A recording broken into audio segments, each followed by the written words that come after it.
এখন আমরা যে পার্টটা ডিসকাস করবো সেটা হচ্ছে abiotic components. Abiotic components, the word abiotic means non living. Abiotic মানে হচ্ছে নন লিভিং, মানে যেটার মধ্যে প্রাণ নেই। Light, air, water, soil and temperature are example of abiotic component. Abiotic কম্পোনেন্টসের কিছু এক্সাম্পল কি? সেটা হচ্ছে light, air, water, soil, temperature. এখন even though these components are themselves non-living, they have an effect on the living organism. যদিও এই যে আমরা কম্পোনেন্টসগুলোর কথা বললাম, light, air, water, soil, temperature, এগুলো নন লিভিং হলেও এটা কিন্তু একটা এফেক্ট লিভিং অর্গানিজমসের উপরে আছে। দ্যাট মিনস লিভিং অর্গানিজম যেগুলো আছে এগুলোর উপরে dependent. Therefore the biotic components of the environment means biotic component যেগুলো আছে এগুলো অ্যাবায়োটিক কম্পোনেন্টের উপর ডাইরেক্টলি হোক ইনডাইরেক্টলি হোক ডিপেন্ডেন্ট থাকে।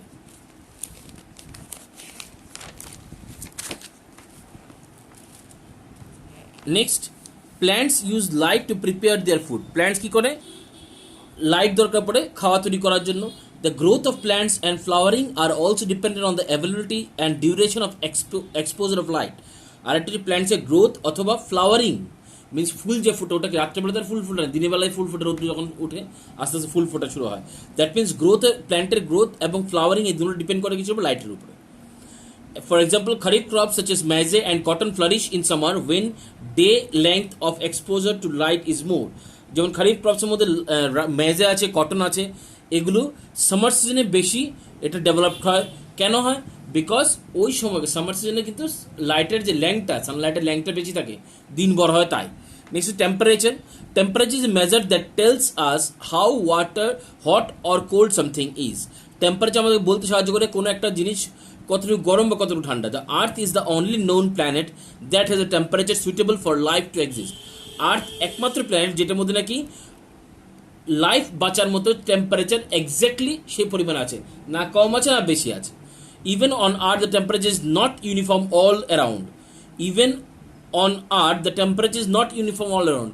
এমনকি আর্থের মধ্যে সব জায়গায় টেম্পারেচার সেম না। আমরা যদি পোলসের দিকে যাই টেম্পারেচার প্রচণ্ড বেশি কম থাকবে, আর যে ইকুয়েটরের দিকে আসি তাহলে টেম্পারেচার প্রচণ্ড বেশি থাকবে। তো এটা কি ডিফারেন্ট টেম্পারেচার লক্ষ্য করা যায় আর্থের মধ্যেই। It is very hot near the Ecuador whereas places near the poles are very cold. Temperature affects the distribution of plants and animals around the planet. আর এই যে টেম্পারেচার কম বেশি ওটা কিন্তু আমাদের ডিস্ট্রিবিউশন অফ প্ল্যান্টসে একটা এফেক্ট করে। প্ল্যান্টস অ্যানিমালস ডিস্ট্রিবিউশন, যেমন কি গরমে প্রচণ্ড গরমের জায়গাতে অনেক অ্যানিমালস থাকতে পারে না, প্রচণ্ড ঠান্ডা জায়গাতে অনেক অ্যানিমালস থাকতে পারে না, প্রচণ্ড বরফের মধ্যে কিন্তু গাছ হবে না, আর প্রচণ্ড গরমের মধ্যেও গাছ হবে না। তো একটা টেম্পারেচার যেটা আছে একটা মিনিমাম লিমিটেড টেম্পারেচার থাকতে হয়। Animals whose body temperature changes with the outside temperature are called cold-blooded animals. যেসব অ্যানিমালসদের বডি টেম্পারেচার আউটসাইড টেম্পারেচার সঙ্গে চেঞ্জেস হতে থাকে তাদেরকে আমরা বলি cold blooded animals. Most reptile, insects, amphibians are cold blooded. Maximum reptiles আছে, ইনসেক্ট আছে, অ্যাম্ফিবিয়ান্স আছে, তারা হচ্ছে cold blooded. Animals whose body temperature does not change with the outside temperature are called warm blooded animals. আর যেসব অ্যানিমালসের নাকি temperature outside temperature সঙ্গে কী হয় না, চেঞ্জেস হয় না, সেটা হচ্ছে ওয়ার্ম ব্লাডেড অ্যানিমাল। যেমন আমরা most mammals and birds are warm blooded. Maximum mammals এবং বার্ডস ওয়ার্ম ব্লাডেড হয়। Warm blooded animals can survive in areas such as desert and the Arctic region having extreme temperature. Here cold blooded animals would have difficulty in surviving. এখন warm blooded অ্যানিমালদের একটা benefit কি? Worm blooded অ্যানিমালরা যে কোনো temperature, খুব maximum খুব বেশি গরম অথবা খুব বেশি ঠান্ডা, এই দুটোটাই কিন্তু তারা সহ্য করতে পারে, বাট কোল্ড ব্লাডেড অ্যানিমাল সেটা পারে না। Polar bear is adapted to survive in the harsh temperature of Arctic. Polar bear যেমন আছে, পোলার বিয়ার কী করে, ওই আর্কটিক সার্কেলের মধ্যে প্রচণ্ড ঠান্ডা যে আছে ওই ঠান্ডার মধ্যে তারা থাকতে পারে, এই ঠান্ডার মধ্যে তারা বাঁচতে পারে। Air, oxygen and carbon dioxide present in air are very important for the survival of our organisms. Oxygen এবং কার্বন ডাইঅক্সাইড, আমাদের বাতাসের মধ্যে যে অক্সিজেন এবং কার্বন ডাইঅক্সাইড আছে ওটা একটা অর্গানিজম বেঁচে থাকার পিছনে বিশাল বড় একটা স্তম্ভ বা reason. Both plants animals need oxygen for respiration. Plants বলে অ্যানিমালস বলে দুজনের কি রেসপিরেশনের দরকার আছে। Animals and humans beings release carbon dioxide during respiration. Animal এবং হিউম্যান বিংস কী করে, যখন রেসপিরেশন সময় কার্বন ডাইঅক্সাইড গ্যাস রিলিজ করে, মানে বের করে দেয়, which is used by the green plant for photosynthesis. এবং ওই গ্যাসটাকেই গ্রিন প্ল্যান্টসটা কী করে ফটোসিনথেসিস প্রসেসে ইউজ করে। Carbon dioxide is also released by the burning of fuel in vehicles and factories. Carbon dioxide আরেকটা ক্ষেত্রে কার্বন ডাইঅক্সাইড বেরোতে পারে কী করে, যদি আমরা ফুয়েল অথবা ভেহিকলস ফুয়েল যদি বার্নিং করি, মিনস জ্বালানি, মানে এটা কয়লা হতে, লাকড়ি হতে পারে, কয়লা হতে পারে, গ্যাস হতে পারে, এগুলো যখন জ্বালাবো তখন কিন্তু কার্বন ডাইঅক্সাইড গ্যাস রিলিজ হবে। এছাড়া ভেহিকলস এবং ফ্যাক্টরিজ থেকেও কার্বন ডাইঅক্সাইড গ্যাস রিলিজ হয়। Plants in turn release oxygen into the environment. একটা এনিমালস কী করছে, কার্বন ডাইঅক্সাইড রিলিজ করছে, কিন্তু অন্যদিকে প্ল্যান্টস কী করছে, প্ল্যান্টস অক্সিজেন গ্যাস রিলিজ করছে। Thus green plants play a vital role in maintaining the balance of oxygen carbon dioxide in the environment. তাই green plants একটা বিশাল ভাইটাল রোল প্লে করে ওই আমাদের অ্যাটমসফিয়ার মধ্যে কার্বন ডাইঅক্সাইড অক্সিজেনের ব্যালেন্সটা ঠিক রাখতে। Moving air or wind also help in the reproduction of plants through pollination and dispersal of certain fruits and seeds. Moving air means, যেটা মুভিং এয়ারকে আমরা উইন্ড বলি, উইন্ডও কিন্তু প্ল্যান্টসের ডিসপার্সালে একটা বিশাল বড় ভূমিকা পালন করে। কি করে, যেই সিডসগুলো হালকা ওই সিডসগুলো ডিসপার্স করার ক্ষেত্রে, বাতাসে এক জায়গা থেকে অন্য জায়গাতে নিয়ে যাওয়ার ক্ষেত্রে কিন্তু আমাদের এয়ারের বিশাল বড় একটা ভূমিকা আছে। নেক্সট হচ্ছে water. Water is very important for living organism. Water living অর্গানিজমের জন্য খুবই ইম্পর্টেন্ট।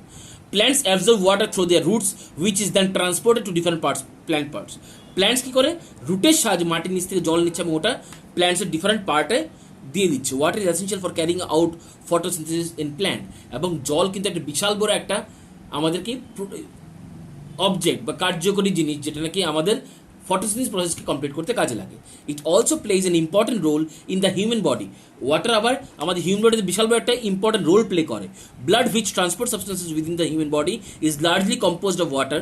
আমাদের বডির বিভিন্ন পার্টসে বিভিন্ন জিনিসকে সার্কুলেট করার জন্য বা ট্রান্সপোর্ট করার জন্য কি আছে, ব্লাড আছে। আর আমাদের ব্লাডের ম্যাক্সিমাম পার্ট কি, water. In fact 70% of the human body consist of water. আমাদের বডি 70% কি আছে, ওয়াটার আছে। Water dissolved vital gases such as oxygen and carbon dioxide. This enable living beings to survive in water. ওয়াটারের মধ্যে কিন্তু আমাদের আবার কি অক্সিজেন কার্বন ডাইঅক্সাইড ডিজলভ হতে পারে, ডিজলভ মিনস মিক্সড হতে পারে, যার কারণে জলের মধ্যে যেসব এনিমেলস আছে ওরা কিন্তু বাঁচতে পারছে।